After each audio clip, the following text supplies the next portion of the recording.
अच्छी लड़की है बेचारी। जरूरत से ज्यादा, इसलिए शायद बुरे ख्यालात भी नहीं आते इसके बारे में। सुना है शादीशुदा है। आप जानते हैं ना आप क्या करें?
जानती हूं मैं मरने वाली। कितना वक्त है मेरे पास? इतना वक्त है सत्या कि आपको उम्मीद नहीं छोड़ना चाहिए। उम्मीद सिर्फ इंतजार करवाती है, सच्चाई नहीं बदलती। कितना वक्त है मेरे पास? 1 साल, 2 शायद।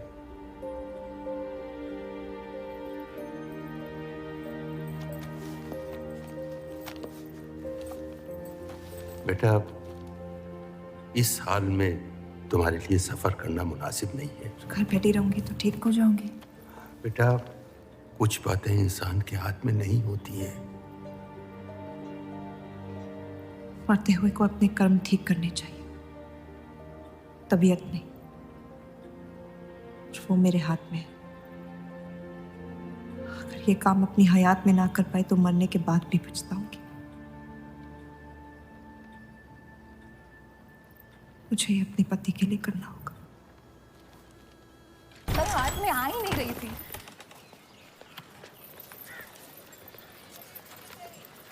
तुम अंदर जाओ। आप फिर आ गई। रूप, आपसे तो होगा नहीं पिताजी। मेहरबानी करके जाइए यहाँ से।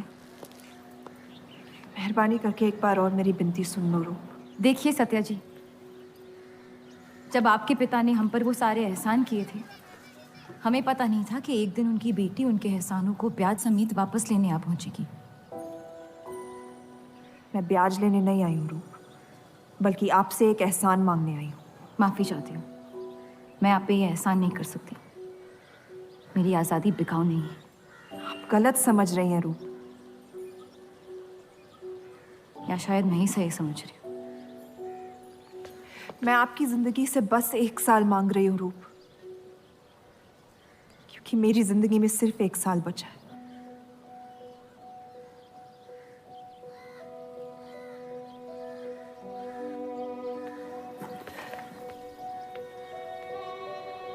एक बार ठंडे दिमाग से सोच लो बेटा। वो बस यही चाहती है कि 1 साल के लिए तुम उन लोगों के साथ रहो। इसमें क्या नुकसान हो सकता है? एक बार चली गई तो कभी नहीं लौट पाऊंगी पिताजी। सत्या अच्छी औरत है। उन्होंने हमसे वादा किया है कि तुम्हारी बहनों का शादी होने तक ख्याल रखेंगे। इसीलिए पढ़ा लिखा के बड़ा किया था कि एक दिन सही दाम पे बेच पाऊं मुझे। रूप, कौन बाप अपनी बेटी को हुस्नाबाद जाके किसी अनजान घर में बगैर किसी रिश्ते के रहने पे मजबूर करता है? अगर हम जिंदगी भर लोगों के घर जा जाकर शास्त्रीय संगीत सिखाएं ना, तब भी तुम्हारी और तुम्हारी दोनों बहनों की शादी नहीं करवा पाएंगे। और एक बड़ी बहन होने के नाते तुम्हारा ये फर्ज है। हम जबरदस्ती नहीं कर रहे हैं बेटा। सत्या को हम बचपन से जानते हैं। वो हमसे बेहतर तुम्हारा ख्याल रखेंगे। बाकी फैसला तुम्हारे हाथ में।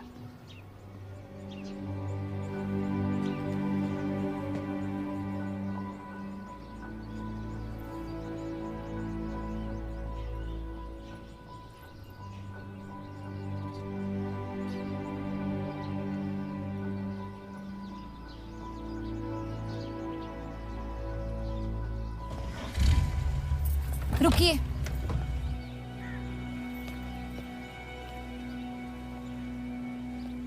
चलूंगी मैं आपके साथ, लेकिन मेरी एक शर्त है। आपके पति को पहले मुझसे शादी करनी पड़ेगी। मैं उस घर में सिर्फ आपके पति की पत्नी बनकर आऊंगी, उपपत्नी। रूप, मैं बस इतना चाहती हूँ कि जब तक मैं जिंदा हूँ आप मेरे पति को जान लो, समझ लो, ताकि आपके गुजरने के बाद आपके पति मुझसे शादी कर ले। कैसी पत्नी है आप? और अगर एक पल के लिए मैं आपके इस पागलपन में शामिल भी हो जाऊं, तो इस बात की जमानत कौन देगा कि आपके गुजरने के बाद आपके पति मुझसे शादी कर लेंगे? किसी भी वजह से अगर उन्होंने मुझे घर से निकाल दिया तो फिर कहाँ जाऊंगी मैं? क्या होगा मेरा? ये सब जानने के बाद कौन अपनाएगा मुझे? सोचा है आपने? मैं वादा कर। वादा? जब आप ही नहीं रहेंगी तो आपका वादा निभाएगा कौन? तू शादी किए बगैर मैं उस घर में नहीं जाऊंगी।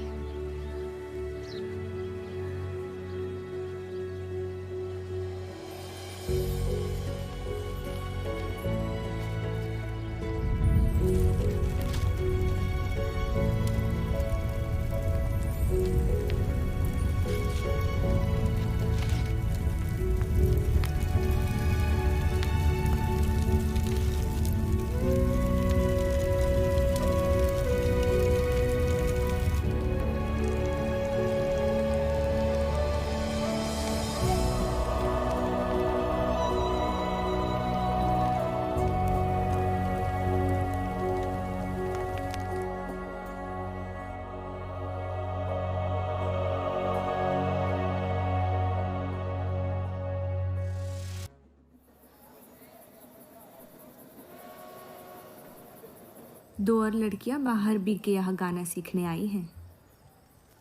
उनके सामने अपनी पतलून बंद रखना।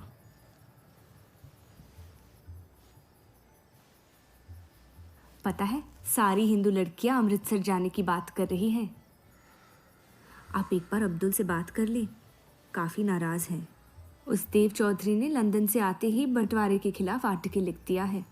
आज दूसरी शादी की उसने, दूसरी बीवी घर लाया है और लोग मुसलमानों को बदनाम करते हैं। देव चौधरी? हाँ मेरी जान, देव चौधरी। उसकी बीवी मर रही है और उसकी आखिरी ख्वाहिश थी कि देव दूसरी शादी कर ले।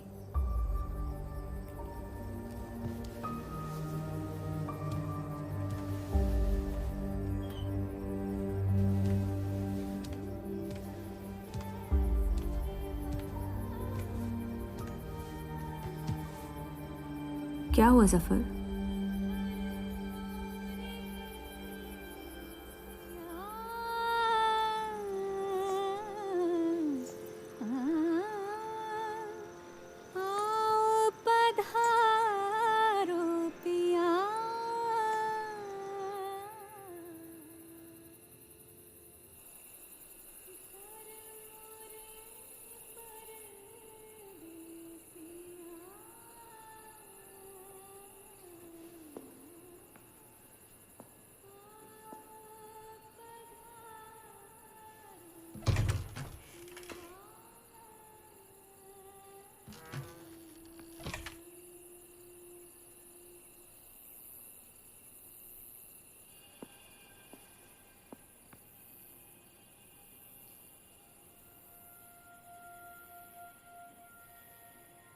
मैं अपनी पत्नी से बहुत प्यार करता हूं।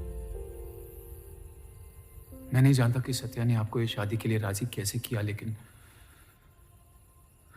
मैंने ये शादी सिर्फ उसकी खुशी की खातिर की है। मुझे गलत मत समझिए, आपको इस घर में पूरी आबरू के साथ रखा जाएगा। इस रिश्ते में इज्जत होगी, प्यार नहीं होगा।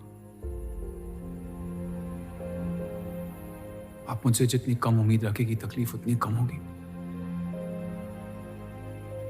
उम्मीद करता हूं कि आपका दिल मुझसे बड़ा हो और वक्त के साथ आप मुझे माफ करती रहे।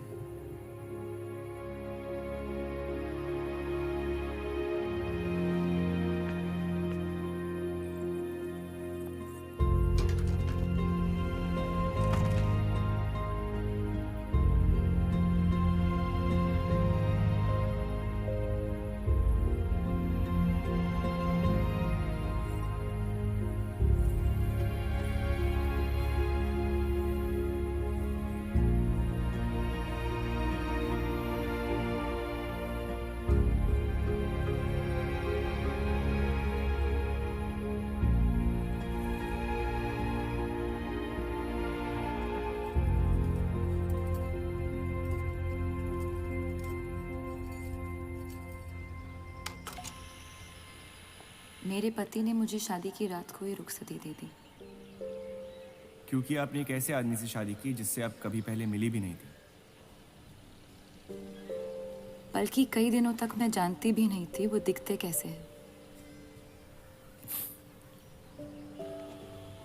मेरे गुस्से में लिए गए एक फैसले ने हम चारू की जिंदगी बर्बाद कर दी।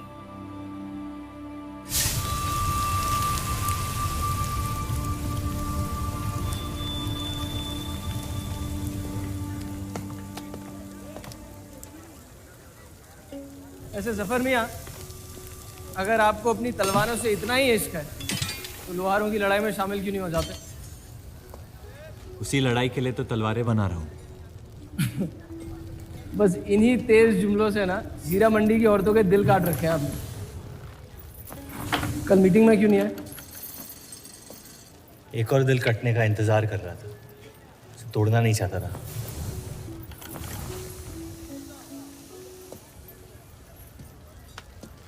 देखिए जफर मियाँ, अगर औजार बनाने की मशीनें आ गई ना तो हमारे कारखाने बंद हो जाएंगे। इस बार हमारी कौम पे नहीं, हमारे पेट पे हमला हुआ। एक तरफ अल्लाह अल्लाह करते हो और दूसरी तरफ डरते रहते हो। अगर हम मेहनत करें तो कभी बेरोजगार नहीं होंगे। और रही आपके आवाम में हक पार्टी की मीटिंग और बंटवारे की बात, तो मैं हरामी हूं। मुझे खुद के अब्बा ने उनका नाम तक नहीं दिया। जो आदमी अपने हक के लिए नहीं लड़ा, वो आवाम के हक के लिए क्या लड़ेगा? चलिए छोड़िए।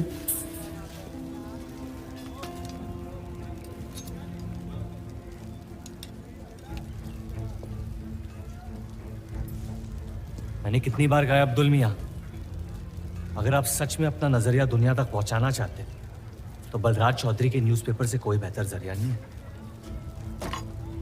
आपके कहने से हम गए थे दिल्ली टाइम्स के अखबार वालों से मिलने, लेकिन जब से उस बलराज चौधरी का बेटा विलायत से लौटा है, बंटवारे के खिलाफ एक मुल्क एक आवाम के आर्टिकल छापने में मशगूल है। इनकलाब खून बहा के लाया जाता है, बातें करके नहीं। सही कहा आपने जफर मियाँ, बिल्कुल सही फरमाया। चलिए आ जाइए हमारी तरफ।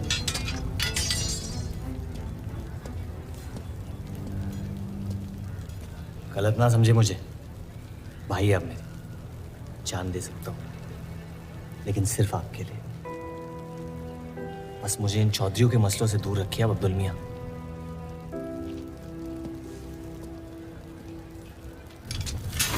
देव, आपको थोड़ा ख्याल रखना। ये एक मुल्क एक आवाम का आर्टिकल लोगों को हजम नहीं हो रहा। धर्म के नाम पे अंग्रेज हमारे देश का बंटवारा कर रहे हैं, जिससे फ्यूचर में किसी का फायदा नहीं होगा। लेकिन उनके बिना हम अपना देश भी तो नहीं संभाल पा रहे। उसके बारे में क्यों नहीं लिखते हैं आप? वक्त के साथ हम सब सीख लेंगे, अगर साथ में रहे तो। इस मकसद का मसीहा तुम्हें किसने बनाया? मैं बस एक आवाज हूं जिसमें लोगों तक पहुंचने की ताकत है, या बहकाने की ताकत? या उन्हें सही राह दिखा रहा हूं, जिस सही राह में यकीन आप भी करते हैं, बस सियासत से डरते हैं। ये मत भूलिए कि हम यहाँ माइनॉरिटी हैं और मुस्लिम लीग दिन ब दिन ताकतवर होती जा रही है। आप अपने दिमाग से सोचें, दिल से नहीं। अगर मैं ऐसा कर पाता तो फिर बात ही क्या थी। कभी कभी दिमाग का दिल से हार जाना जरूरी होता है।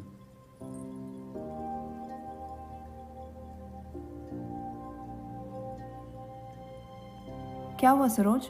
रूप कहाँ है? वो नीचे नहीं आना चाहती।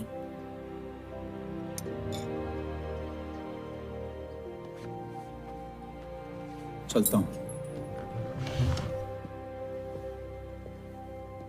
कोई बात नहीं, उन्हें उनका नाश्ता कमरे में ही दे दे। जी। देव को हमेशा लगेगा कि मैंने उसके साथ ज्यादती की, लेकिन आपने जो किया है सही है। जिंदगी पर भरोसा रखिए, उसने जो उलझाया है वही खुद सुलझाएगी।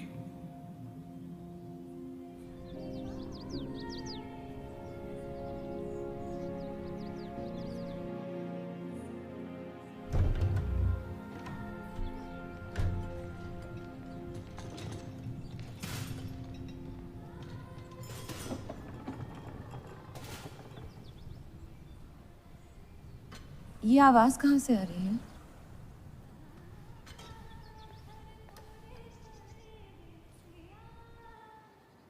बहार बेगम की हवेली से। किसी जमाने में हुस्नाबाद की सबसे मशहूर मुजरे वाली हुआ करती थी, लेकिन फिर उन्होंने नाचना छोड़ दिया। अब गाना सिखाती हैं। कहाँ है बहार बेगम की हवेली? हीरा मंडी में, इस शहर का सबसे बदनाम मोहल्ला। उस जगह का सिर्फ नाम लेने से ही लोगों के नाम खराब हो जाते हैं। अरे हम कह रहे हैं आपसे मुंशी साहब, हमारे जफर भाई से अच्छा लोहार पूरे हीरा मंडी में नहीं है। अभी पिछले साल ब्रिटिश आर्मी की तलवारें भी इन्होंने ही तो बनाई थी। ये वही हराम का पिल्ला है ना जफर? वो कहाँ से आए हैं उससे क्या फर्क पड़ता है? आप उनका काम देखिए ना। मुझे फर्क पड़ता है अब्दुल साहब। एक तो ये नाजायज और ऊपर से माफ कीजिएगा मुसलमान मुंशी जी, अगर मेरे पैसे लेके भाग गया तो मैं तुम्हारा घर। लोगों के काम पे तवज्जो देना सीख, उनके बाप के नाम पे नहीं। लेकिन ये बड़ी बात तेरी कम अकल नहीं समझ पाएगी। छोड़ दे, छोड़ दे जफर, मैं कह रहा हूँ जफर, छोड़ दे। छोड़ दे जफर।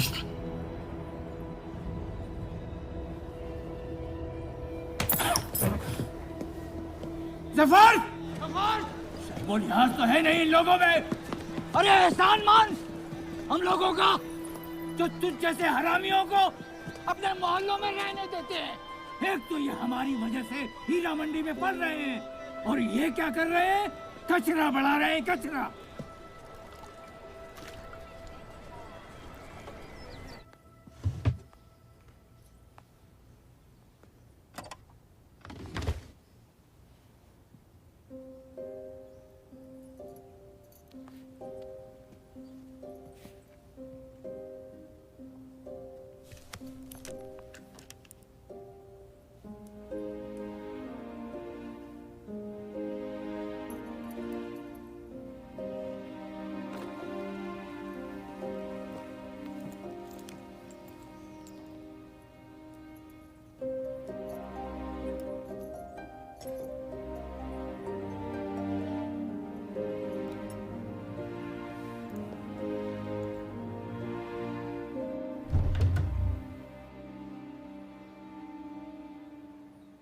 रूप, कब तक कैद रहेंगी आप अपने कमरे में?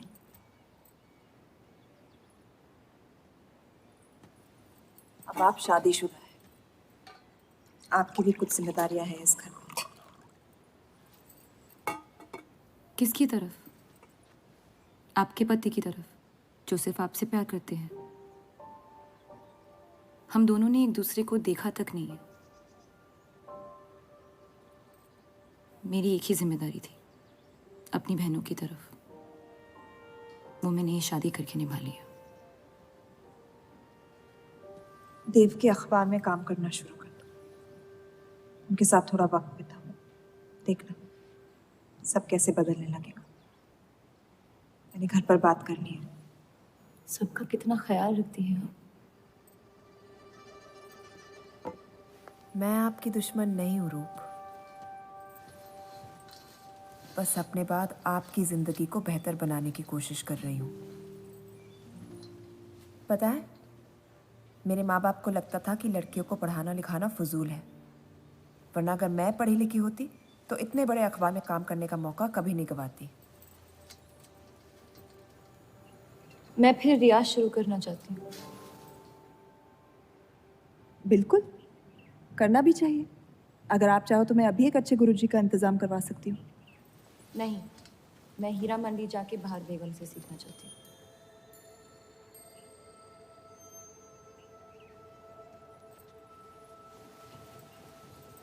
कम वक्त में काफी ज्यादा जान गई हैं इस शहर को आप, पर इस घर के उसूल को नहीं जानती। आप संगीत सीख सकती है, मगर हीरा मंडी कभी नहीं जा सकती। अगर मुझे हीरा मंडी जाने नहीं दिया तो फिर मैं अखबार के लिए भी काम नहीं करूंगी। मत करो, कैद कर लो अपने आप को अपने गुस्से में। लेकिन याद रखना, अपनी किस्मत आपने खुद लिखी है, अपनी मर्जी से। अब यही आपकी जिंदगी है रूप, और जितनी जल्दी आप इस बात को समझ जाएंगी, बाकी जिंदगी उतनी जल्दी आसान हो जाएगी। आपका मेरी जिंदगी पे कोई हक नहीं है। आपका है।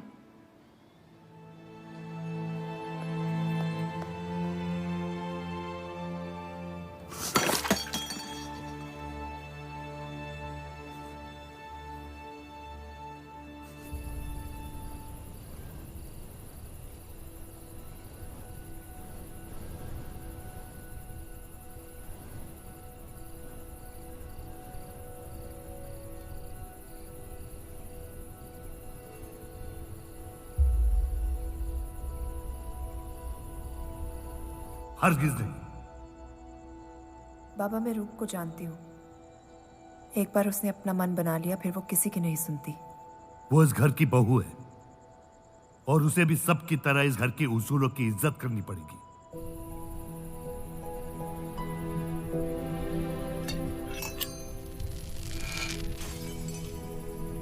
आपके कहने पर हमने उन गलियों की तरफ देखा तक नहीं, लेकिन हम रूप से ये उम्मीद नहीं रख सकते। इससे पहले वो कोई गलत कदम उठा ले, हमें उसे जाने की इजाजत दे देनी चाहिए। और यही एक मौका है देव और रूप को करीब लाने का।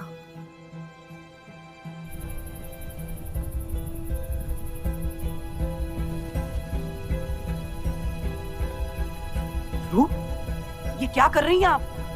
रूप। हाँ, भाभी जी आपको बुला रही हैं।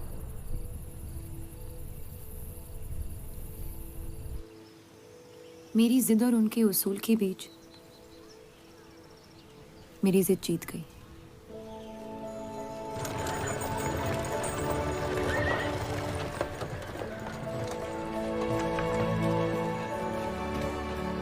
देव चौधरी की ये एक मुल्क एक समाज वाली बातें सुनने में तो बहुत अच्छी लगती, लेकिन गौर फरमाई, एक तरफ ये बंटवारे के खिलाफ है और दूसरी तरफ ये स्टील के कारखाने लाने की कोशिश कर रहे हैं। मतलब दोनों ही तरफ से हम भूखे मर। हमें और एडवर्टाइजमेंट की ज़रूरत है। अगर यही हाल रहा तो हफ्ते में सिर्फ 3 दिन पेपर छाप पाएंगे। सर, पिछले हफ्ते जिस विस्की कंपनी के इश्तेहार डाले थे, वो इस हफ्ते भी इश्तेहार डालने को तैयार है। उसी शराब के इश्तिहार की वजह से पूरा हफ्ता मुस्लिम सेक्टर ने अखबार नहीं खरीदा। बहुत अच्छे पैसे दे रहे हैं विस्की वाले। अहमद की बात सही है, किसी और को ढूंढना पड़ेगा। कॉस्मेटिक्स और साड़ी।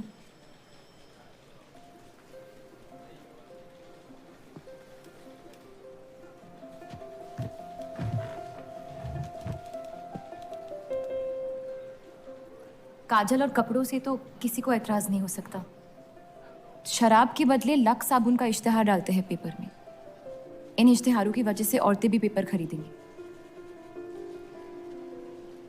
माफी चाहती हूँ, बस ख्याल आ गया तो बोल दिया। मैं देव चौधरी से मिलना चाहती हूँ। और आप कौन? रूप, उनकी पत्नी।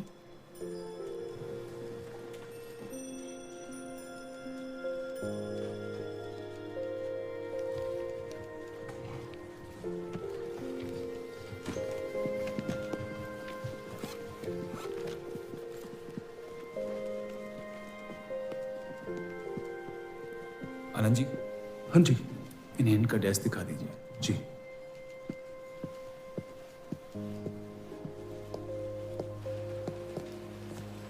माइसेल्फ अनंत पाल। नमस्ते।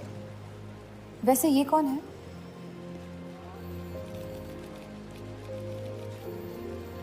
आइए।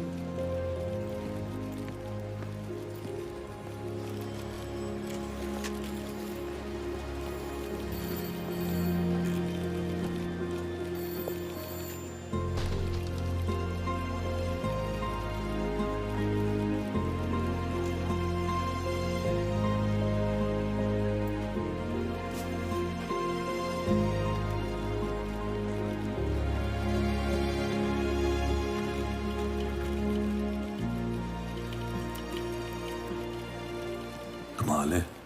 पति पत्नी एक दूसरे को जानते तक नहीं। निकाह हुआ है इनका शायद। उस दिन अगर पर्दे के पीछे आप भी होते तो देव साहब को पता नहीं चलता।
हीरा मंडी का सबसे बड़ा त्योहार दशहरा, पर यह मोहल्ला इस शहर की लंका है।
एक अरसे के बाद ऐसी आवाज सुनी है जिसमें दर्द भी है और सुकून भी। अपना फैसला बदलने के लिए शुक्रिया। अभी तो सिर्फ तारीफ की है, शुक्र बेइज्जती का करते हैं, क्योंकि असली काबिलियत उसी से मिलती है।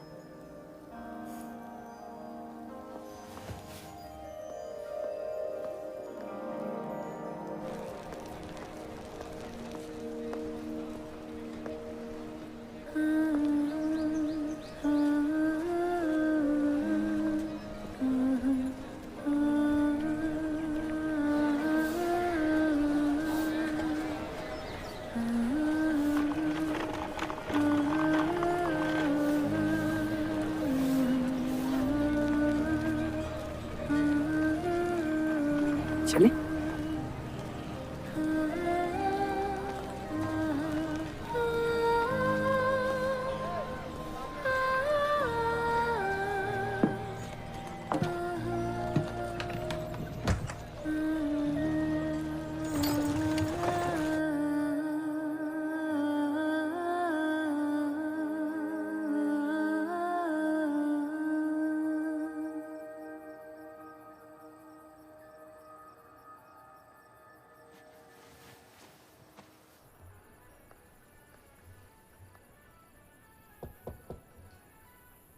बोलिए।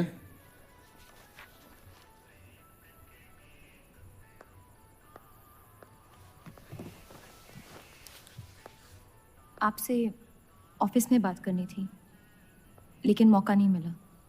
किस बारे में?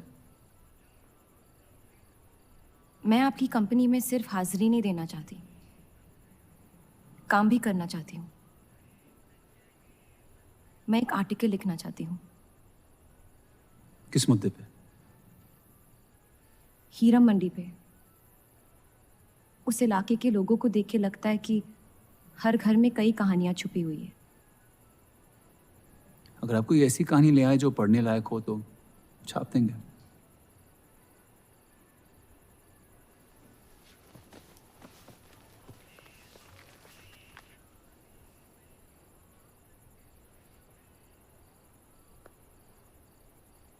मैं जानती हूं हम दोनों इस रिश्ते में गिरफ्तार हैं और इसमें मेरा हाथ भी है। बस आपको बताना चाहती हूँ कि मेरे आपसे या इस रिश्ते से कोई अरमान नहीं है। ये शादी नहीं, समझौता है। और आप जब चाहे इससे रिहा हो सकते हैं। मैंने कभी इस शादी को तोड़ने का जिक्र नहीं किया है, लेकिन आपके ख्यालात जान के खुशी हुई। शुक्रिया।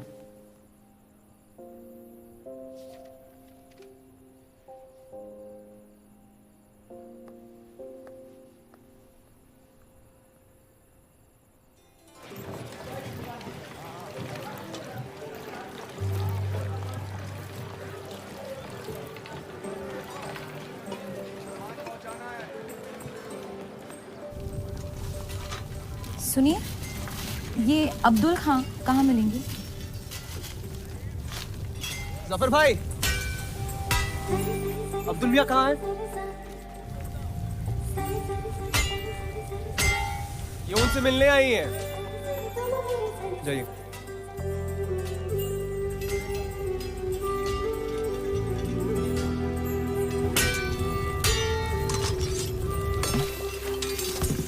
एक मुलाकात ने लौटने में मजबूर कर दिया। आइए, आज मन भर देता हूं आपका, लेकिन आपसे मेरा मन नहीं भरेगा। वक्त जाया हो जाएगा मेरा। मैं शादीशुदा हूँ। तो मुझे कौन सा निकाह पढ़ना था आपसे? मैं अब्दुल खां से मिलना चाहती हूँ। क्यों? आपको क्यों बताऊँ? तो फिर मैं आपको क्यों बताऊं कि अब्दुल कहाँ है? मैं हीरा मंडी और उसकी लोगों की कहानियों पर एक आर्टिकल लिखना चाहती हूँ।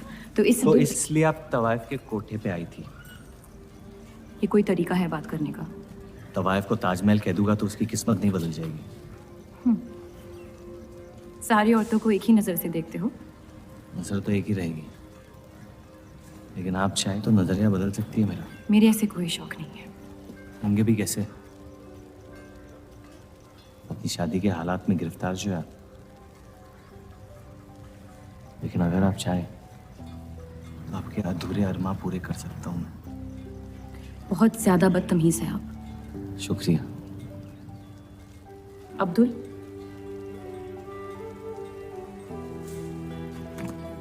शुक्रिया।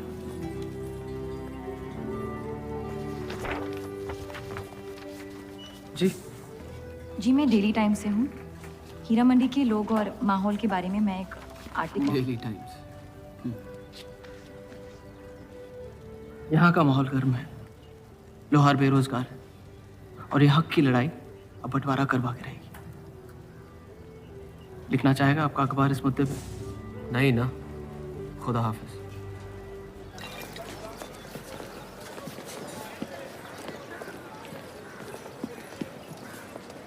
क्या चाहिए?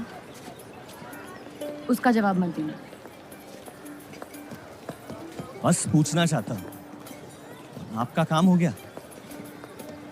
आपको अचानक क्या हो गया? नहीं, वो अब्दुल मियाँ बड़े तंग मिजाज के, पूरा दिन बंटवारे के लड़ाई में उलझे रहते हैं। हमें क्या लेना? जब तक हमारा इलाका हमारा है, सब ठीक है। चलो, शुक्र है कम से कम अपने इलाके की तो इज्जत करते हैं आप। मुझ पे यकीन करना मुश्किल हो सकता है, जानता हूं। और क्यों है इस इलाके से इतना लगा? खूबसूरत लड़कियां रहती हैं यहाँ। खूबसूरत भी और आसान भी।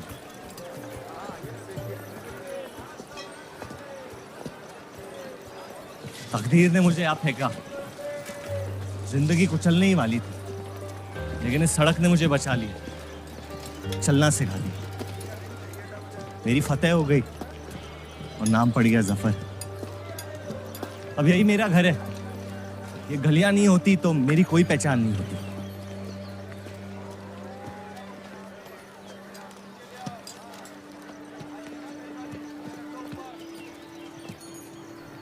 मुझसे बेहतर हीरा मंडी को कोई नहीं जानता। तो रूप बहुत अच्छा है आपका, माशाल्लाह।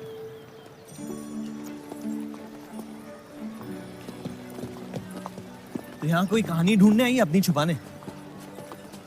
ढूंढने?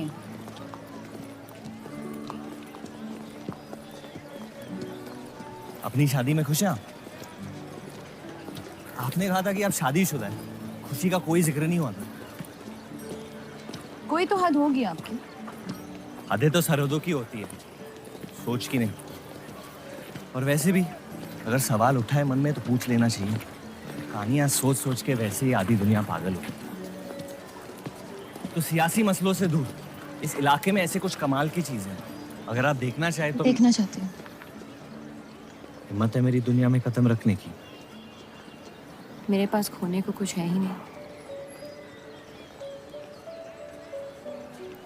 और वैसे भी आपसे तो बेहतर ही होगी आपकी दुनिया। ठीक है, तो अगले जुम्मे क्यों मिलते हैं? कलाम बात। फिक्र ना करें, मैं इजाजत या कीमत के बगैर औरतों को हाथ नहीं लगाता।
अगर जफर भाई सांड पे 7 सेकंड से ज्यादा टिक गए तो जीत जाएंगे।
इतनी जल्दी आपसे तुम तक का सफर तय कर लिया आपने? क्यों बुलाया मुझे यहाँ?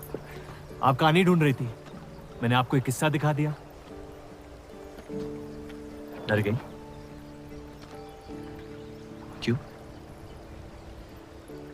तुम मर सकते थे। मौत हक है, और मुझ जैसे नाजायजों के पास ना कोई खास मकसद होता है, ना ही आपकी तरह कुछ खोने को होता है। इसलिए मौत से डर नहीं लगता। जिस दिन मोहब्बत हो जाएगी, मकसद भी मिल जाएगा और मौत से डर भी लगने लगेगा। अफसोस, आपकी ख्वाहिश शायद कभी पूरी नहीं हो पाएगी। मजा आता है मुझे इस खेल में। मैंने तुम जैसा नमूना कहीं नहीं देखा। है ही नहीं मुझ जैसा मैं कहीं।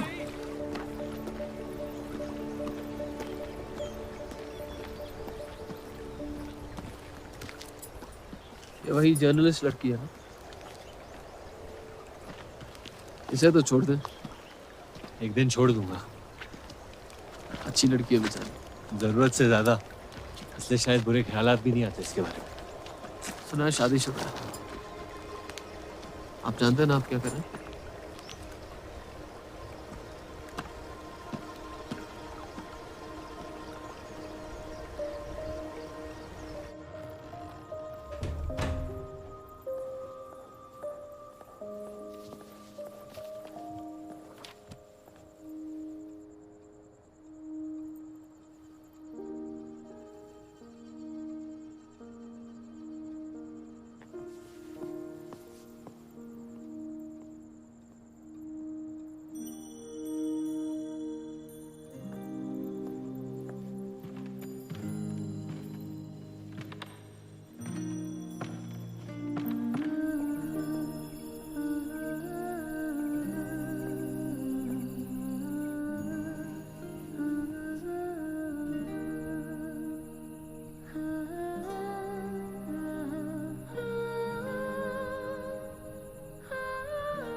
जितनी घर वालों से दूर हो रही थी, उतनी जफर के करीब हो रही थी।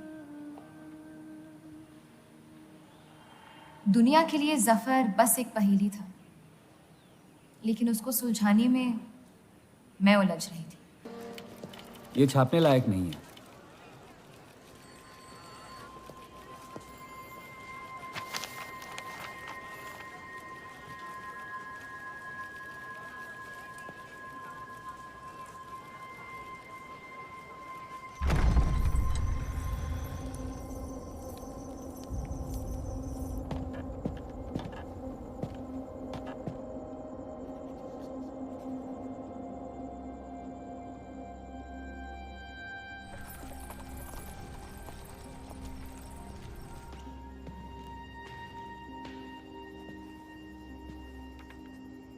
हीरा मंडी के लोहार आ जाए थे मुझे मिलने। आपको उनकी बात सुन लेनी चाहिए, वरना वो हमारे मुस्लिम स्टाफ को स्ट्राइक पे जाने पर मजबूर कर सकते हैं। बाबा, साफ साफ बताइए किस बारे में बात करना चाहते हैं आप? रूप।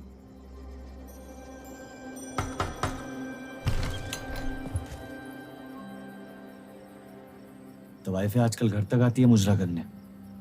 माफी चाहते हैं, हम गलत पते पे आई है। रूप को बख्श दे जफर। कब तक असलियत से मुंह फेरते रहोगे? जब तक असलियत जिंदा रहे। आप ही से सीखा है। आपको अचानक रूप की इतनी फिक्र क्यों हो रही है? इस सब में रूप की कोई गलती नहीं है। इस सब में मेरी भी कोई गलती नहीं थी। अगर सीखना है तो मर्द बनकर अपनी मुश्किलों से लड़ना सीखो। अपनी जिंदगी के लिए किसी को जिम्मेदार मत ठहराओ। वही तो मुश्किल है बाबा।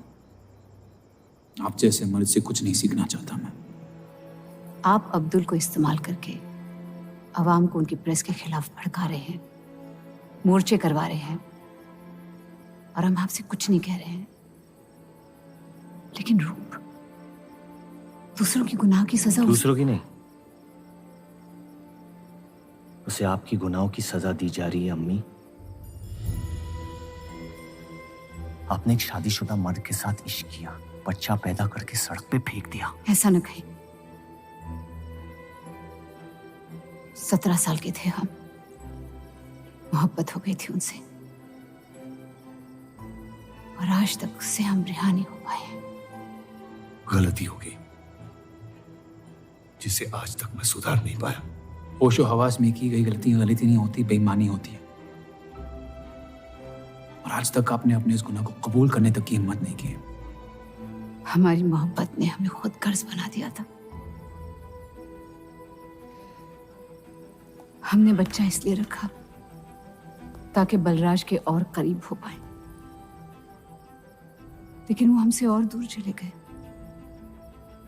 हमने सोचा बच्चे की शर्म से भाग रहे हैं, आपको छोड़ देंगे तो वापस लौट आएंगे।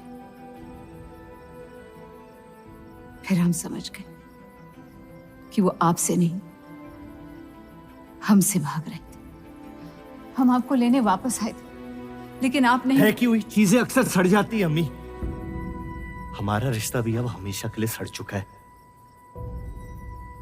अब आपकी मैयत के अलावा मेरे पास और कोई वजह नहीं है आपके पास लौटने की। देव,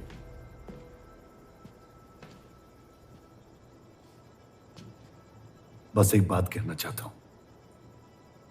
मेरी भी शादी जबरदस्ती हुई, इसीलिए मैंने इस घर के बाहर प्यार ढूंढने की कोशिश की। कहीं रूप के साथ ऐसा ना हो जाए। कोशिश करो अपने इस रिश्ते को निभाने की। सब आपकी अक्ल के नहीं होते बाबा। कम से कम मैं रूप की इज्जत करता हूं। आपने मां की कभी इज्जत नहीं की, और उसकी पूरी जिंदगी ये सोचने में निकल गई कि शायद उनमें कोई कमी थी। आपके बच्चे तक को कबूल करने को तैयार थी। पता नहीं इतनी हिम्मत कहां से लाती थी वो।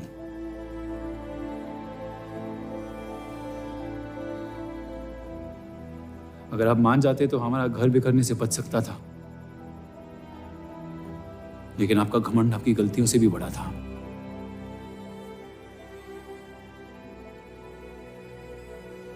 उस लड़के की कोई गलती नहीं है। लेकिन अगर अब उसे मिल भी लूंगा तो आपसे और नफरत हो जाएगी। हमारा घर आपने बर्बाद किया है, लेकिन वजह वो है। तो मुझे अपनी रिश्ते कैसे निभानी चाहिए इस बात की सलाह आप ना ही दे तो बेहतर है।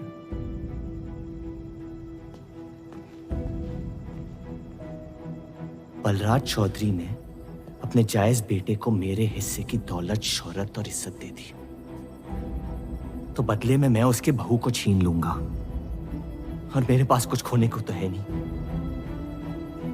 हरामियों का कोई वजूद नहीं होता, उनका कोई ईमान नहीं होता, किसी को उनकी जरूरत नहीं होती है। यही सुन सुन के बड़ा हुआ हूं मैं। लेकिन अब बस, जिस लड़की को वो अपना घर आबाद करने के लिए लेके आए थे, उसी लड़की से मैं उनका घर बर्बाद कर दूंगा। फिर क्या होगा? ये सब करने से आपको अपने अब्बा, अपना बचपन, अपनी इज्जत, अपना हक वापस मिल जाएगा। अपनी आंखों से नफरत हटाएं, फिर उस लड़की की मोहब्बत देख पाएंगे आप। इंतकाम की आग ने आपको अंधा बना दिया है। अपने अब्बा को बर्बाद करने के तैश में आप खुद को बर्बाद कर रहे हैं। मंजूर है, सब कुछ फना कर दूंगा। उन्हें पता भी नहीं चलेगा कि उनकी तबाही हुई कैसे।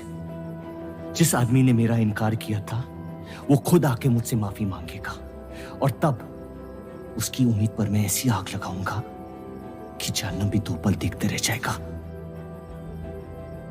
उसे अपनी कर्मों की सजा मिलकर रहेगी, और उसके बदले में अगर मेरे कर्म बिगड़ जाए तो वो भी मुझे मंजूर है। अम्मी,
जफर को हीरा मंडी में पहचानते सब थे, लेकिन वो है कौन ये कोई नहीं जानता था। वापस जाने का मन नहीं करता? वापस जाने की वजह ही नहीं है। पीढ़ियों से हम ये काम कर रहे हैं, हमारे बच्चे इसी की खा रहे हैं। अब अगर ये अंग्रेज औजार बनाने की मशीन ले आए तो लोहार बेरोजगार हो जाएगा। आज हमारे साथ हो रहा है, कल किसी भी कारीगर के साथ हो सकता है।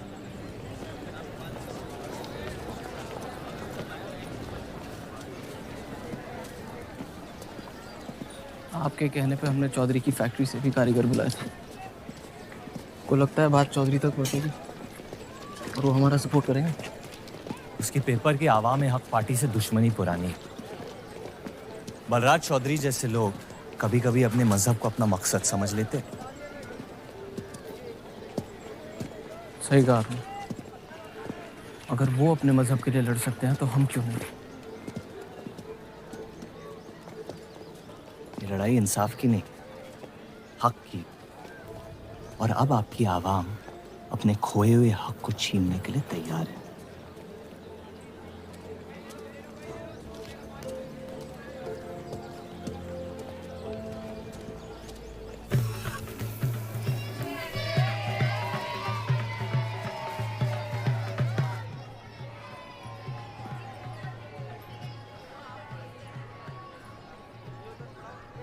विद्या चौधरी मरने वाली है।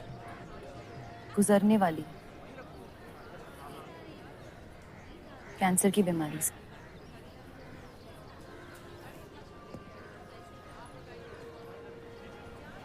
और उसके मरने के बाद क्या होगा? तुम उसकी तख्त पर बैठोगी, तुम्हारा शौहर तुम्हें पहली बीवी की इज्जत देने लगेगा, तुम्हारी शादी खुशहाल हो जाएगी।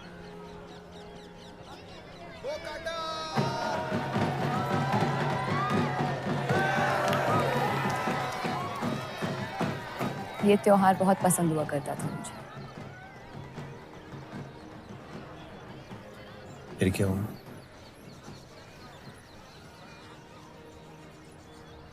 पतंग की उड़ान उम्मीद भर देती थी मुझ में। अब सिर्फ कटी पतंगों पे ध्यान जाता है मेरा। यहाँ के लोग अपने पतंगों से बेहिसाब इश्क करते हैं, लेकिन इन्हें अपनी उड़ाने से ज्यादा दूसरों के गिराने में मजा आता है। तुम हर चीज में बुराई ढूंढते हो। हाँ, अगर तुमने मेरी जिंदगी जी होती ना, शायद तुम समझ पाते कि मेरी नजरों में इतना अंधेरा क्यों होता है। हालात सबकी जिंदगी में आते हैं, लेकिन कड़वा मन अंत में जहर बन के हम ही को जंग लगा देगा। जब किसी और की बर्बादी अपनी जीत जैसी लगे, तो हमसे ज्यादा बर्बाद और कोई नहीं है इस दुनिया में।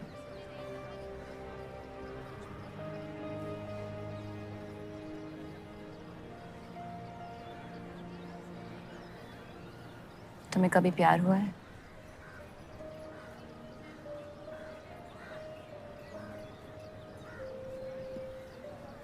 मैं इश्क लड़ाता बहुत तो इन पतंगों की तरह, लेकिन इश्क से कटता नहीं।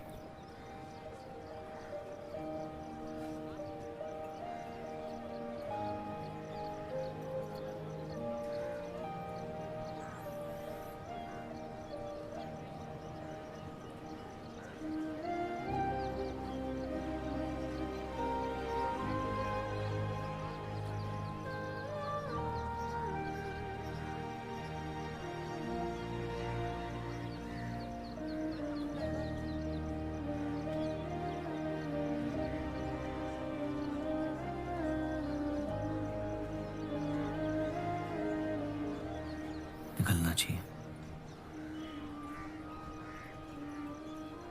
वरना ये शाम हमसे आगे निकल जाएगी।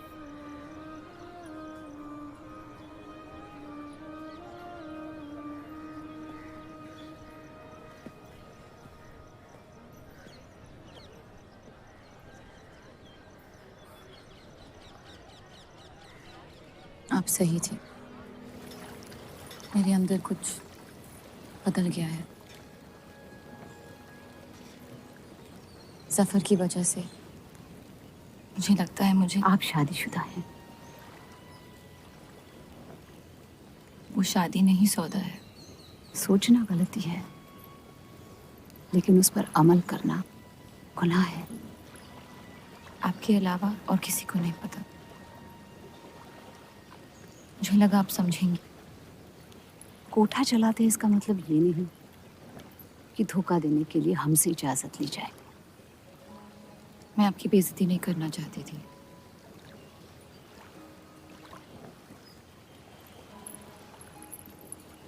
आपके शौहर अच्छे इंसान हैं।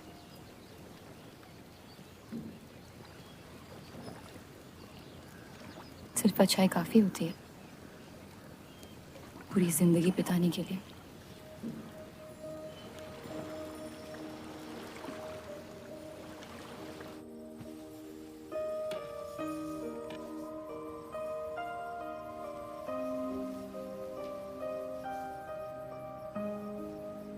क्या हुआ?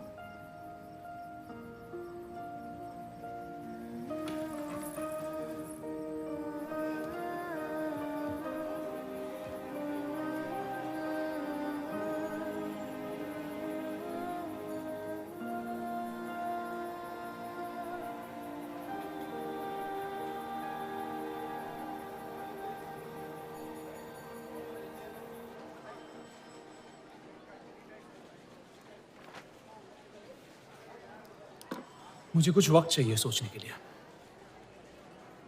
सोचना क्या है?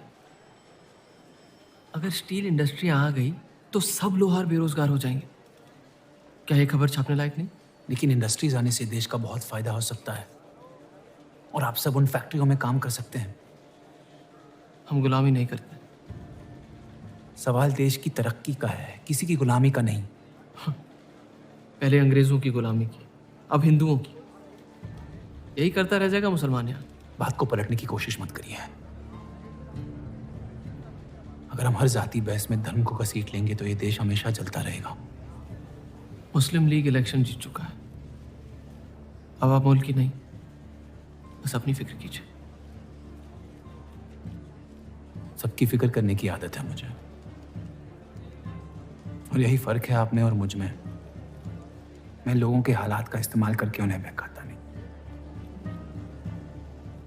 सही कहा आपने। बात मजहब की ही है। एक बार हमने अपना मुल्क बना लिया ना, तो फिर हमारी चीखें तो जाया जाएंगी नहीं। लेकिन तब आपकी चीखें कौन सुनेगा देव साहब?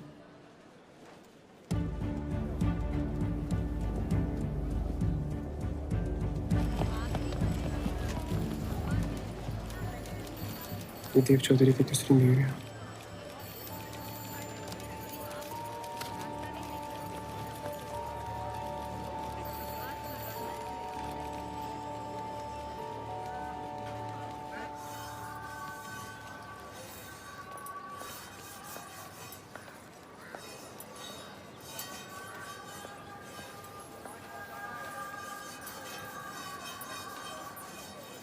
मुंशी जी तुम्हें कॉन्ट्रैक्ट देना चाहते हैं।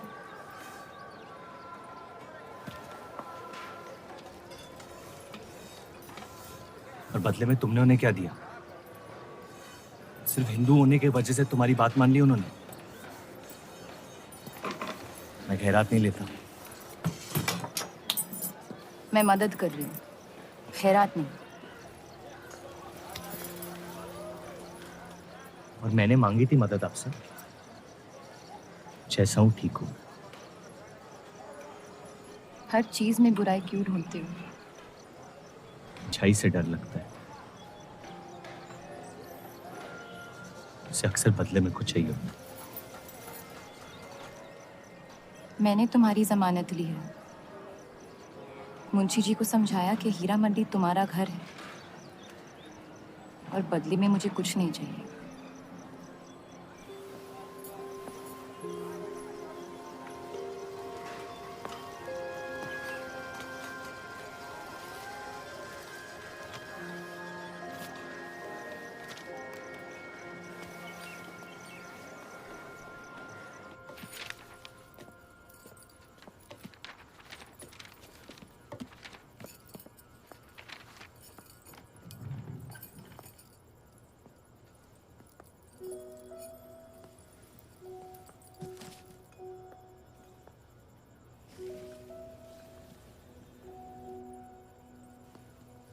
पढ़ना पसंद है? बहुत। आपको? बहुत। वो कैबिनेट मिशन का आर्टिकल बन गया? नहीं, कुछ बात नहीं बन रही है। शायद वो हमारा आखिरी आर्टिकल हो जिससे आप एक मुल्क एक आवाम की सोच को आगे बढ़ा सके।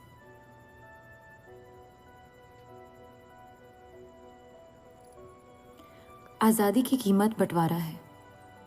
जितनी जल्द हम इस बात को मान ले उतना फायदा होगा।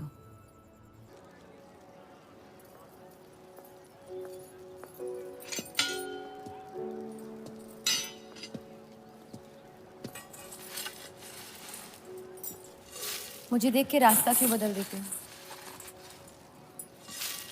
तुम्हें शहर दिखाने में इतना मशगूल हो गया था कि अपनी जिंदगी के रास्ते भूल गया। मैं हुस्नाबाद छोड़ के जा रही हूँ।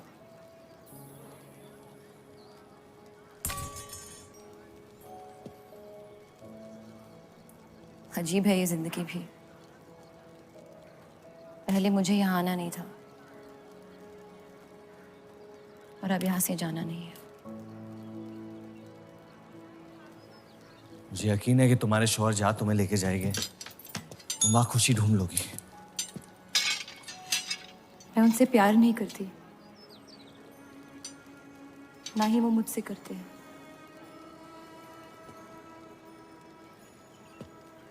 कब तक जीती रहूंगी ये झूठ में?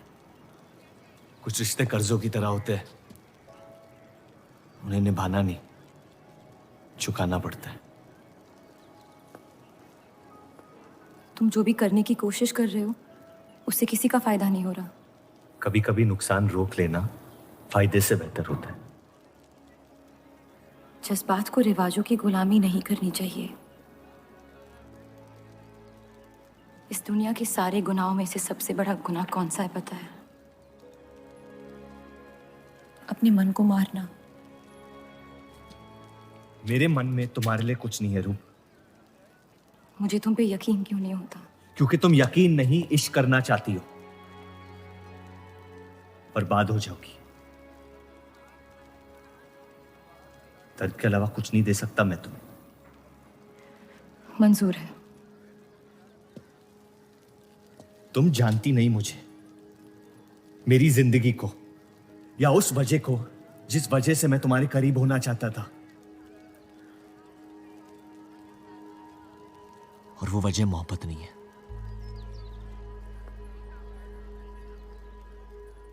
प्यार ना करने की 1000 वजह मिल सकती है डर के बाजार में, लेकिन प्यार करने की सिर्फ एक ढूंढनी होती है, अपने दिल में।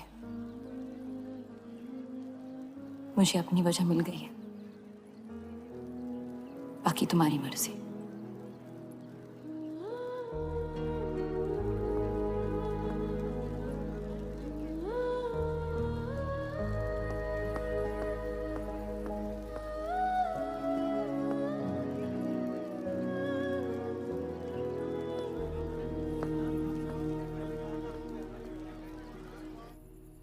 आप लोगों को जल्दी हुस्नाबाद छोड़ने की तैयारी करनी चाहिए। मैं आपके बगैर कहीं नहीं जाऊंगा।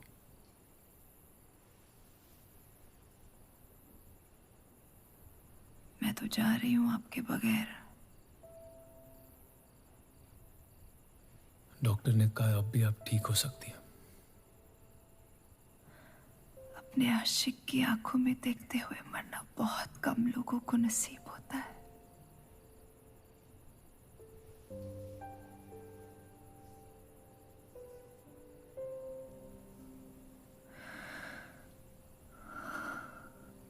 सुकून के आंसू है,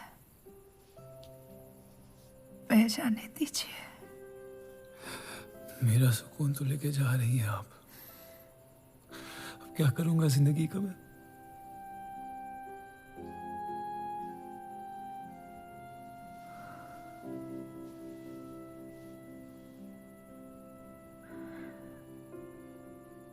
पिछले कुछ दिनों से रूप से एक अजीब सी जलन हो रही है, अच्छी जलन। उससे मेरे हिस्से की खुशियां मिलने वाली है।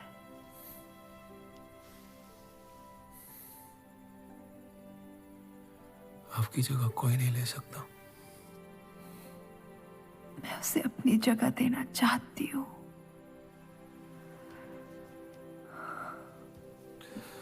वादा करो, हमारे सारे ख्वाब आप उसके साथ पूरे करोगे। बेटियों को पढ़ाओगे, बेटों के दोस्त बनोगे, पापा को माफ कर दोगे।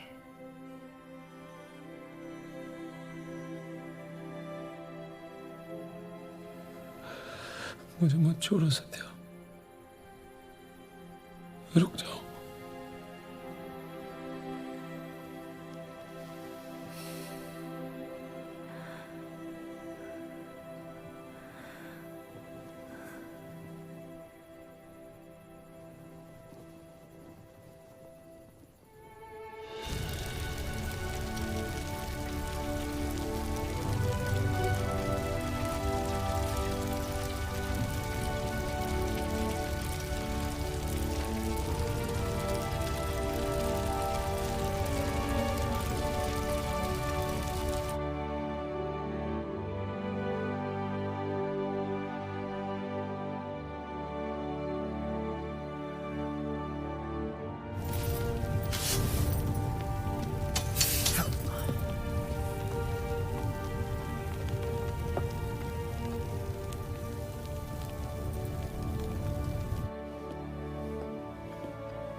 उनकी कमी महीनों तक हमारे साथ रही।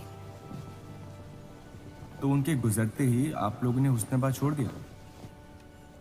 काश छोड़ दिया होता। सर, अब्दुल की पार्टी अब बहुत ताकतवर हो गई है। इस आर्टिकल के बारे में एक बार फिर सोच लेते हैं।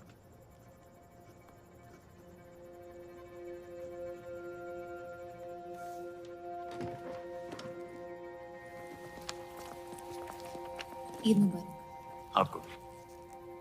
क्या वो जानते हैं वो क्या करने जा रहे हैं? वैसे ही अवाम में हक के लोग हमारे खून के प्यासे हैं। इस आर्टिकल के बाद यहाँ के लोहार हमें जिंदा जला देंगे।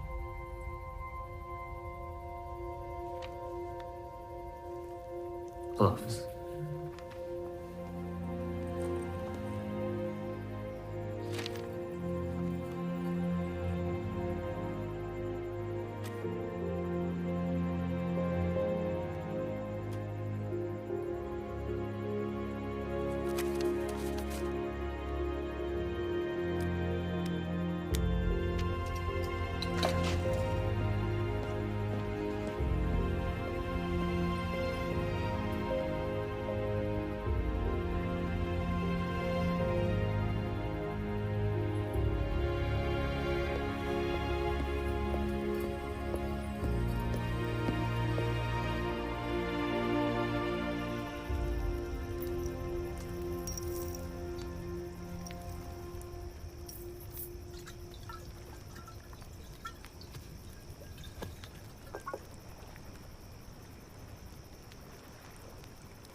जश्न के मॉल में रंज बना रहे हैं।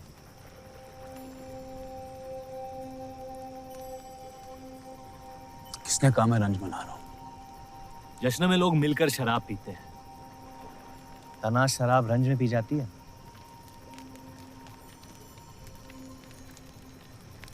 बस अपनी जिंदगी से कुछ लम्हे चुरा के अपने आप के साथ वक्त बिताना चाहता हूँ।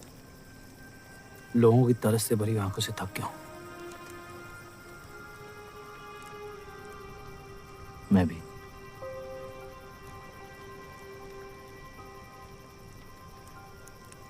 तो आपके रंज का राज क्या है?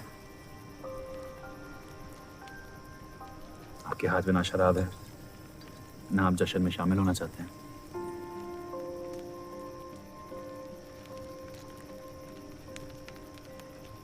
अनजानों को राज बताना बहुत आसान होता है। मन भी हल्का हो जाता है और इज्जत भी बनी रहती है। मुझे इश्क हो गया है शादीशुदा लड़की से। देंगे? मुसलमान हूँ। ईद मुबारक। शुक्रिया। और वो इश्क करती है आपसे? मेरे इश्क से कई ज्यादा। तो फिर मुश्किल क्या है? काश आप उसके शोहर होते, ये किस्सा यही निपट जाता।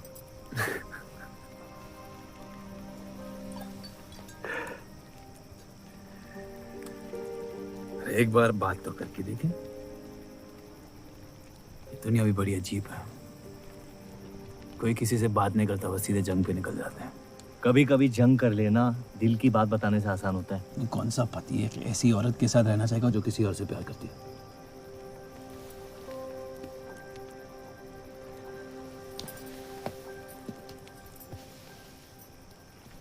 लेकिन इसमें एक और राज है। वाह वाह, मैं कहानी सुनने आया था, आपने कटहरा खड़ा कर दिया। मसला ये है कि मैंने उसे सिर्फ आधे सच बताया। तो पूरे बता दो। इतना आसान नहीं है। अक्सर इतना ही आसान होता है।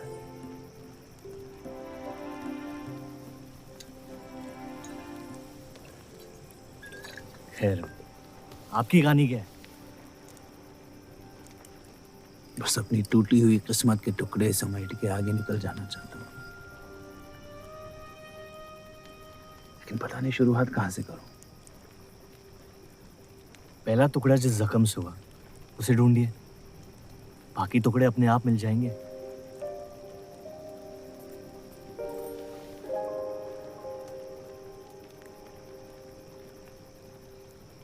तो कितनी औरतों के साथ सोया? ये कैसा बेहुदा सवाल है? मतलब एक। 18 साल की उम्र में शादी होती। आप कितनी लड़कियों के साथ सोए हैं? उतनी गिनती नहीं आती है मुझे।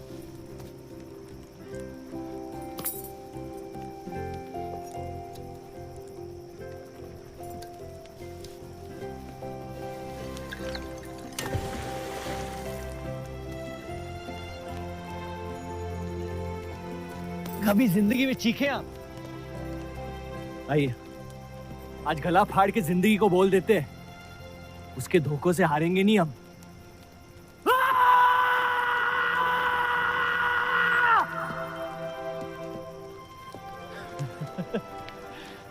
आइए, कसम से कह रहा हूं रिहा हो जाएंगे आप। कोशिश कीजिए।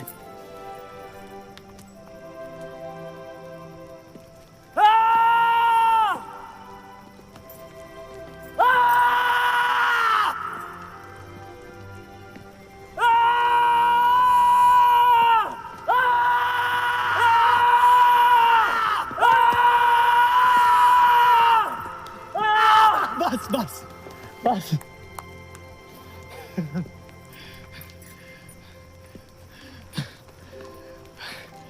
कसम से एक ही लड़की के साथ जिंदगी भर।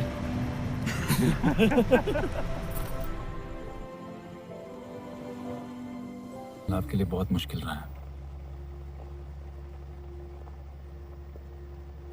अगर मेरे बर्ताव से आपको कोई तकलीफ पहुंची हो तो माफी चाहता हूं।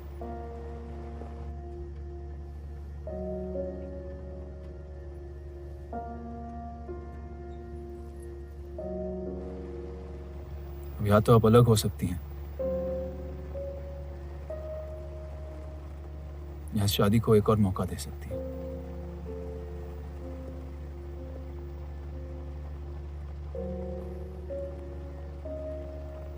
आप जो फैसला लेंगी मुझे मंजूर है।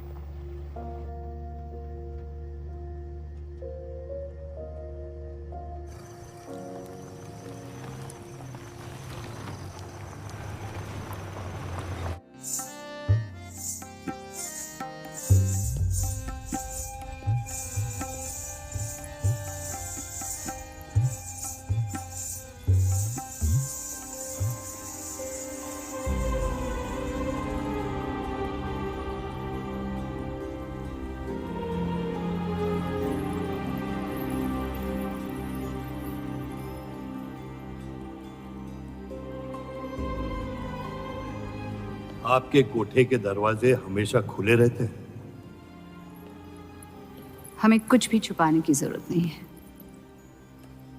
हम ये शहर छोड़ के जा रहे हैं। अलविदा तो आप बहुत साल पहले कह चुके हैं। बताइए, आज कौन सी तकलीफ देने आए हैं? वक्त बदल गया लेकिन आप नहीं बदली बाहरजान। अब अपने बेटे को इस्तेमाल करके आप हमारे खानदान को तबाह करना चाहती हैं। समझाइए उसे, रूप हमारी बहू है। खुदा के मजाक का भी जवाब नहीं। जिस आदमी ने इतनी जिंदगियों का तमाशा बनाया, आज वो अपनी इज्जत बचाने के लिए गुजारिश करने आए हैं। वक्त ने आपको भी नहीं बदला बलराज साहब। हमने आपको साफ साफ समझाया था कि हमारा रिश्ता गलत था, लेकिन आप सच्चाई बर्दाश्त नहीं कर पाई और जिंदगी भर हमसे धोखा करने का तमाशा करती रही। तो क्या यही कहकर तसल्ली देते रहे आप अपने आप को? रिश्ता गलत था तो क्यों बार बार लौट के आते थे हमारे दरवाजे पे? मोहब्बत आपको भी हुई थी बलराज साहब, लेकिन समाज के डर से एक दिन अचानक कूड़े की तरफ फेंक दिया हमें। घिन आती है आपकी खुदगर्जी पर। मेहरबानी करके यहां से निकल जाइए।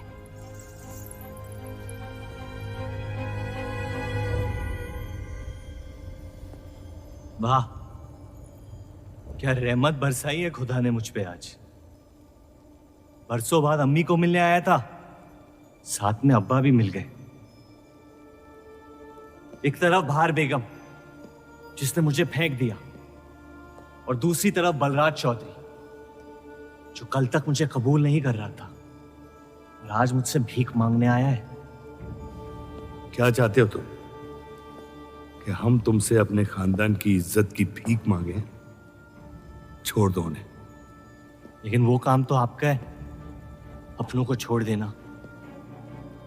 आपको क्या पता है खानदान क्या होता है? वैसे भी माशाअल्लाह सिर्फ अल्लाह जानते कि मेरे कितने भाई बहन घूम रहे हैं।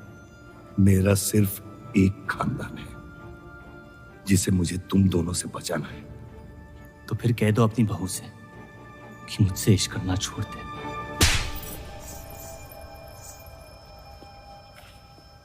मैंने कहा था ना गिरा दो इसे। इसकी पैदाइश ने हमारे रिश्ते का कत्ल कर दिया। क्या आपकी असलियत को जाहिर कर दिया? यह हमारी औलाद नहीं है, हमारी एक गलती का नतीजा है जिसे हम जिंदगी भर रिहा नहीं कर पाएंगे। जफर, छोड़ दो इन्हें। जफर,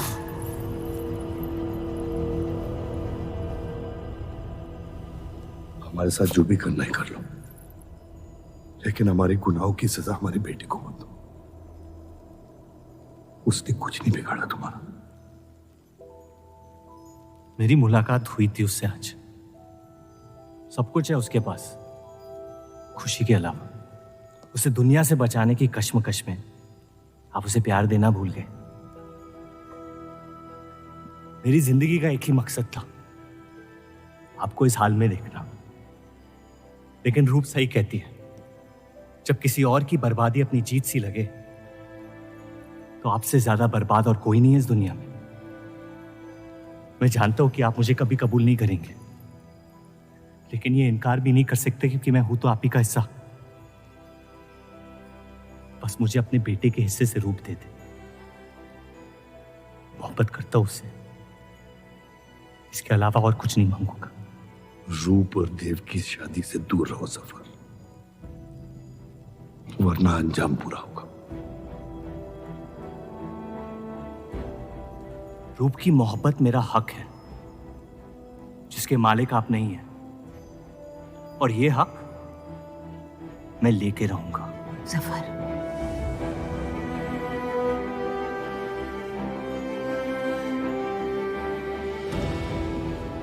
हम जानते हैं कि आप हमारी किसी भी बात पर राजी नहीं, लेकिन इस बार आप जानती हैं कि हम सही हैं।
वो हीरा मंडी से आपको कोई मिलने के लिए आए हैं।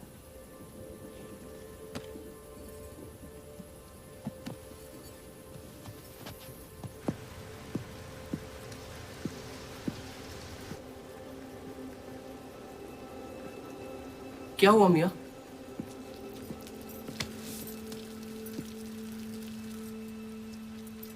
ये सब उस औरत की वजह से हो रहा है। मुझे तो यकीन भी नहीं हो रहा कि चौधरी इस हद तक गिर सकता है आपको तकलीफ देने के लिए। इसमें रूप का कोई हाथ नहीं।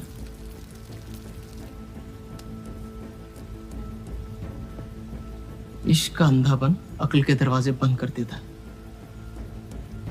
आपको दिखाई नहीं दे रहा चौधरी आपके साथ क्या खेल खेल रहा है, लेकिन मैं अंधा नहीं हूं।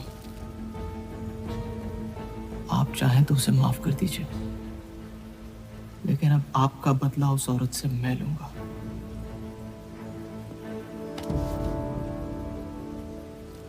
अगर उसे हाथ लगाया तो हमारे रिश्ते के साथ आपकी गर्दन भी काट दूंगा मैं।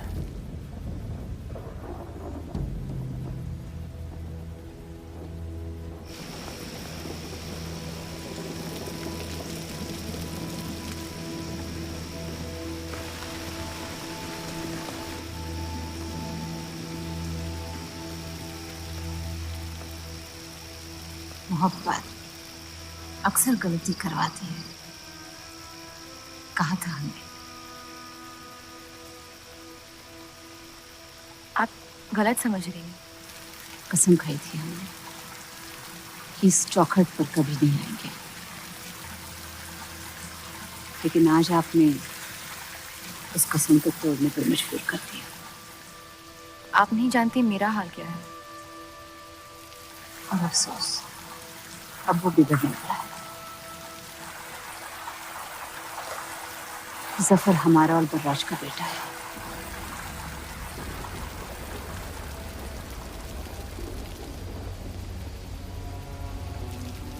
उसने आपका इस्तेमाल किया है इस घर को बर्बाद करने के लिए। वो मोहब्बत करता है मुझसे, देखा है मैंने उसकी आंखों में। शुरुआत से झूठ बोला उसने आपसे। उसने अपने हालात में कुछ गलतियां की होगी, लेकिन हमारी मोहब्बत सच्ची है। पढ़ी लिखी हैं आप, अक्लमंद हैं। हीरा मंडी का लड़का है वो। उसकी जिंदगी में बिस्तर के बाहर किसी भी औरत की कोई कीमत नहीं है। और आपसे तो हम बिस्तर भी नहीं होना चाहता था। बस वो यही चाहता है कि किसी भी तरह भरे बाजार में बलराज चौधरी को जलील कर पाए। और आपके अंधे इश्क ने उसके सपने को पूरा करने का मौका दिया। यही सच्चाई है, मान ली। अगर आप अपने शौहर को छोड़ के उसके पास भी चली जाती तो वो आपको कबूल नहीं करता। मोहब्बत उससे करते हैं जो आपकी इज्जत कर सके। आपसे आपकी मोहब्बत से ज्यादा मोहब्बत कर सके। रूप, आप उसका इश्क नहीं, इंतकाम है। और वो सिर्फ अपने इंतकाम से मोहब्बत करता है।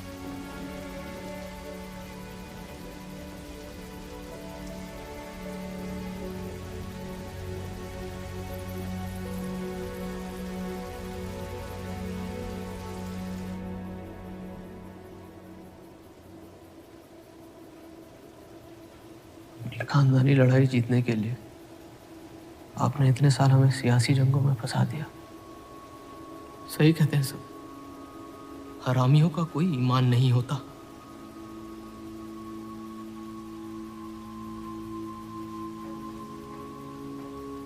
अपने इंतकाम को पूरा करने के लिए जिस आग को आपने फूंक दी थी ना,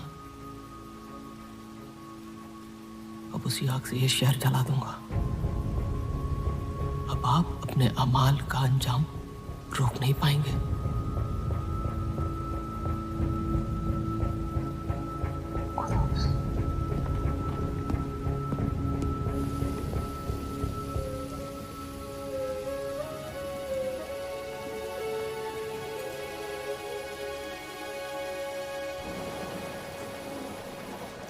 जरूरी था।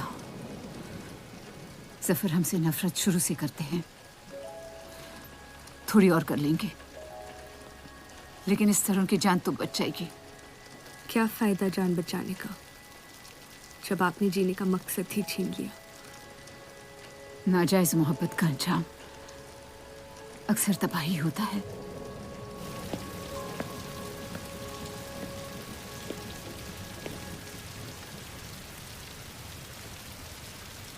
जफर नाम है उसका, तुम्हारा भाई, जिसे तुम ईद के दिन पे मिले थे। मुझ में हिम्मत नहीं थी अपनी गलतियों को कबूल करने की।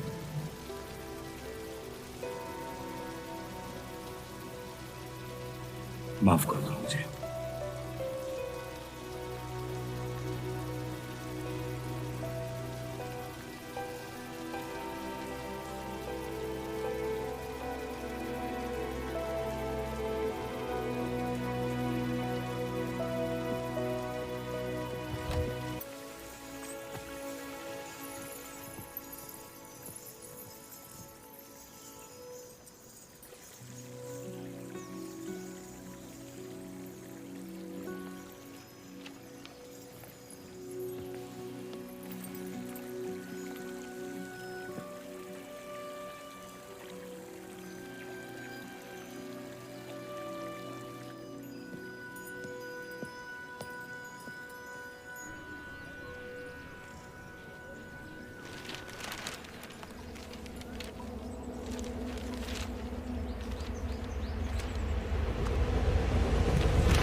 मुझे हीरा मंडी में किसी से प्यार हो गया था।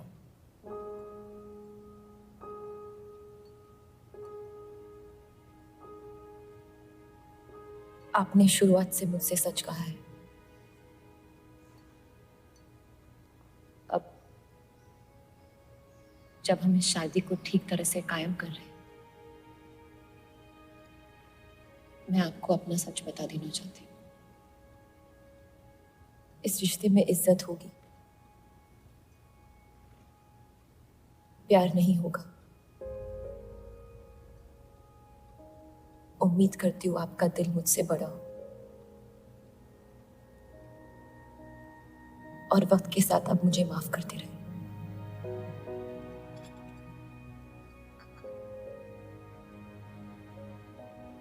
आप किसी से प्यार करती थी?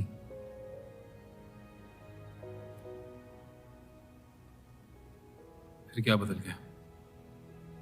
मैं उनकी इज्जत नहीं करती। और प्यार खत्म हो गया?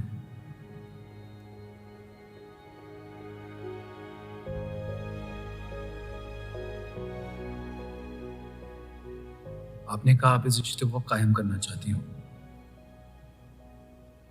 अब क्यों?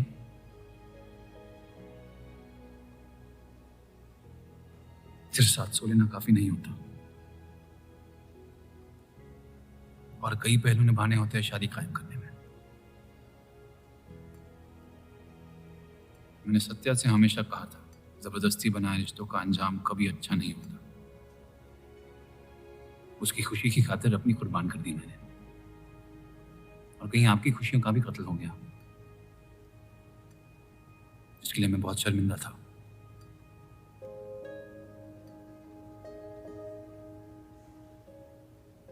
वक्त के साथ वो शर्मिंदगी शायद चाहत में बदलने लगी।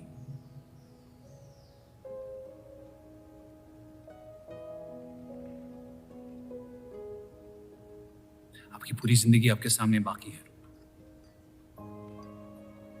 गुस्से में किए फैसले अक्सर गलतियों में तब्दील होते हैं। एक बार अपने आप से सच बोल के देखिए,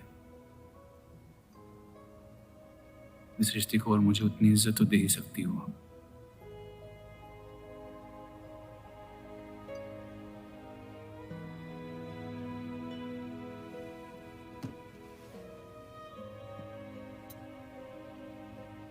पति पत्नी का रिश्ता रिवाजों से नहीं,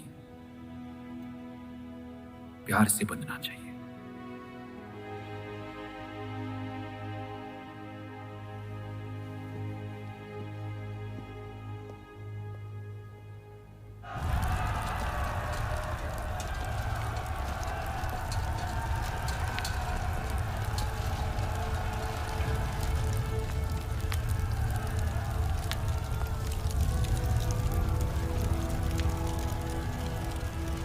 देव चौधरी ने हमारे खिलाफ फैसला ले लिया है।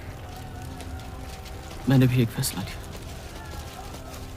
इन चौधरियों को खत्म करने का। सोच लीजिए, अब जो हमारे साथ नहीं, वो हमारा दुश्मन है।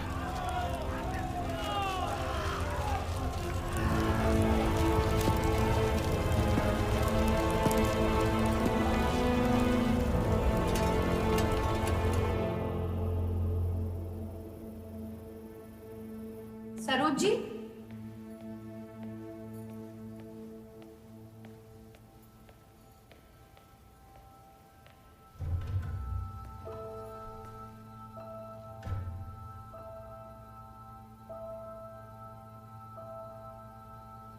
सरोज जी,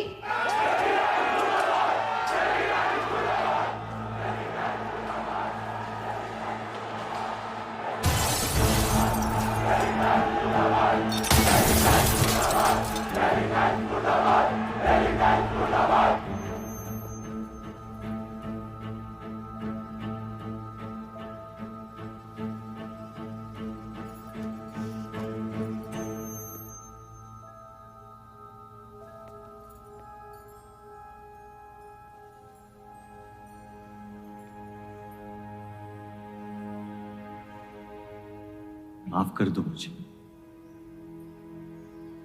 बस यही कहने आए हो? क्या फर्क पड़ता है? वैसे भी तुमने अपना फैसला ले लिया है ना? पूरी शिद्दत से तुमसे प्यार किया और बदले में तुम ईमानदारी तक नहीं कर पाए। इतना मुश्किल था मुझसे सच बोलना।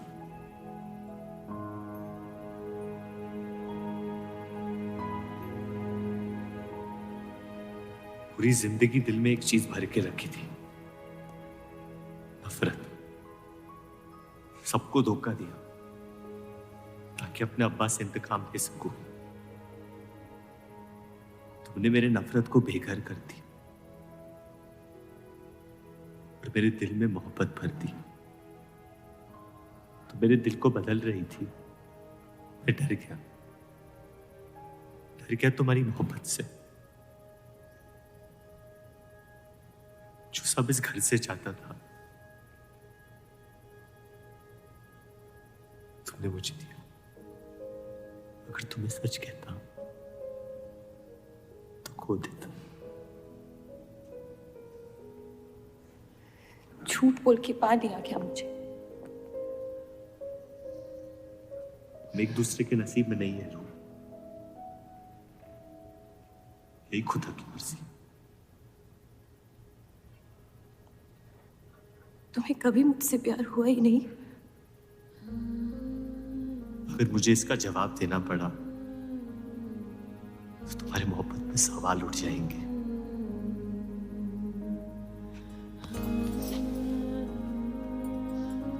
तुम कभी सीधा जवाब क्यों नहीं देते जफर?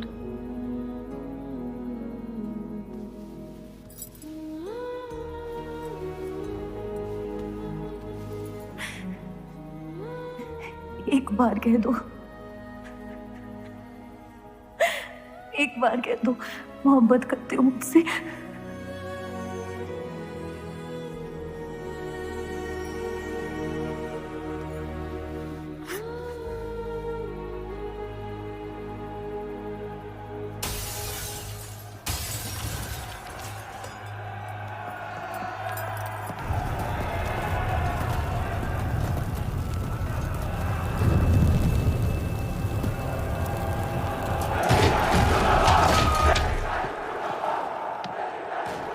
पीछे की दरवाजे से। चलिए आनंद जी।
खत्म कर दो तीनों को।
हम इन्हें पनाह नहीं दे सकते।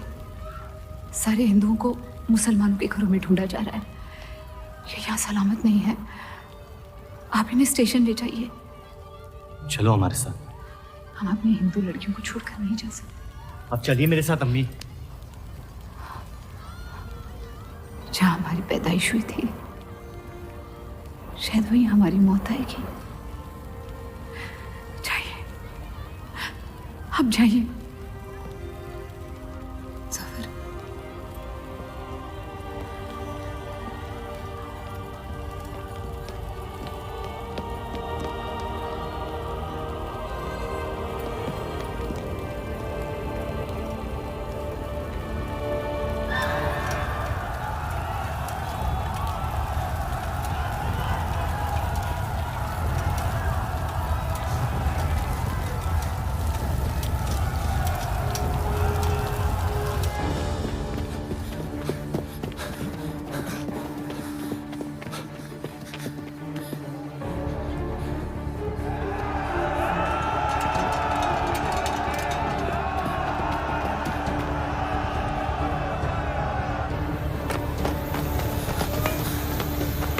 आ दीजिए।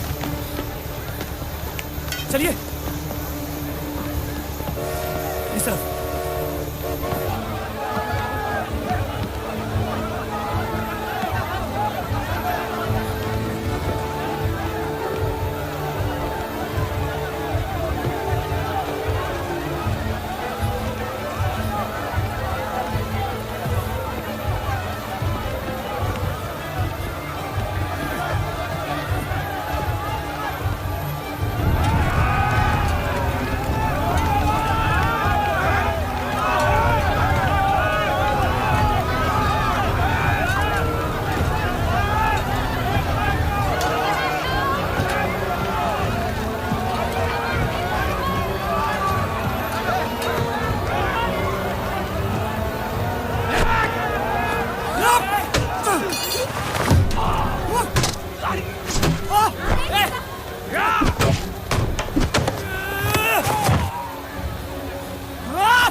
आप ठीक हो देव?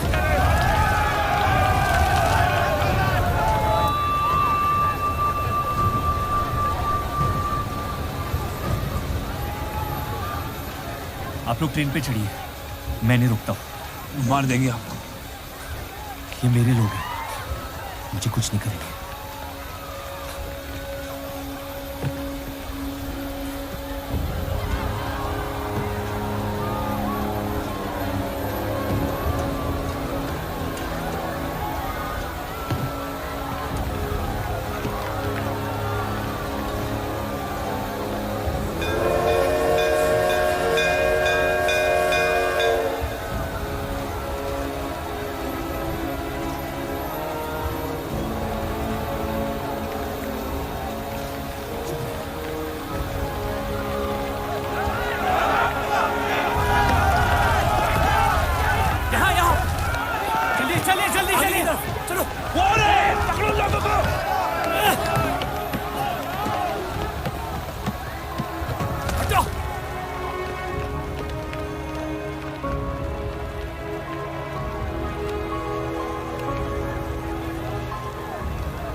हटो, चलिए रुक।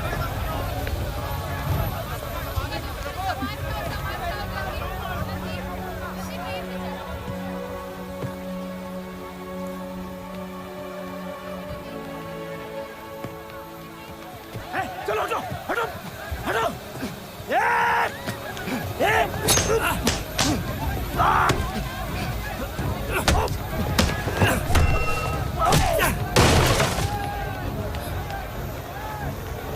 छोड़ दे अब्दुल मियां, जाने दे उन्हें मेरी खातिर।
जानता नहीं कि मुझे जलाया गया या दफनाया गया, लेकिन मेरी नाजायज जिंदगी को मकसद मिल गया, मोहब्बत। और वो मोहब्बत हमेशा जिंदा रहेगी।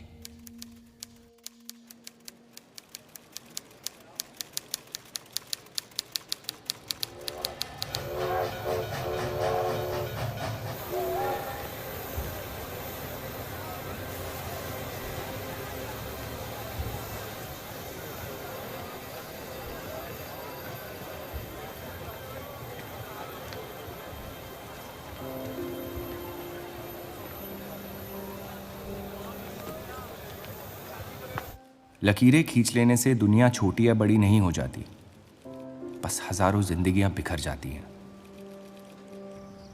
अक्सर उन बिखरी हुई जिंदगियों में दिल टूटने का गम दो लोगों को जोड़ देता है।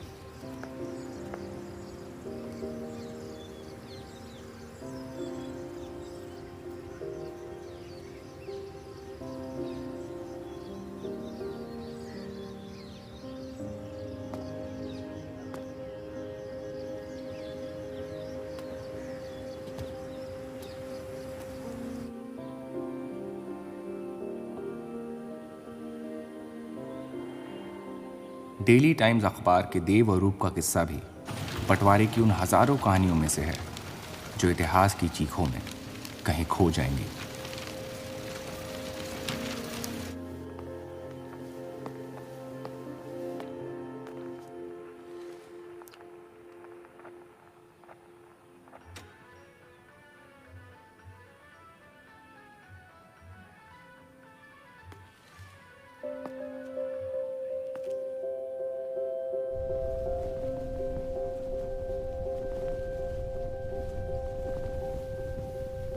मोहब्बत और नफरत दोनों के रंग लाल हैं,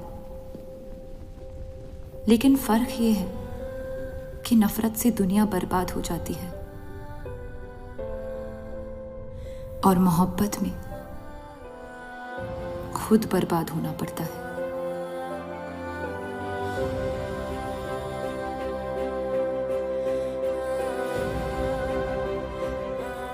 फिर भी कलंक अक्सर मोहब्बत पे लगते हैं।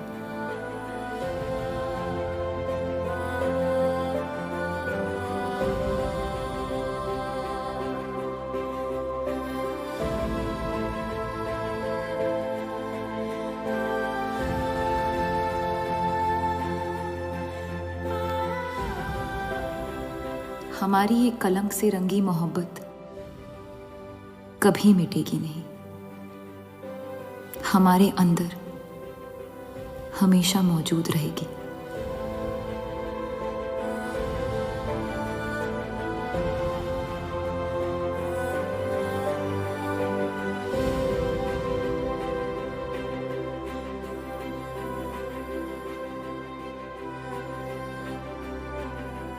अब फैसला आपके नजरिए का है। आपने इस कहानी में क्या देखा? कलंक या मोहब्बत?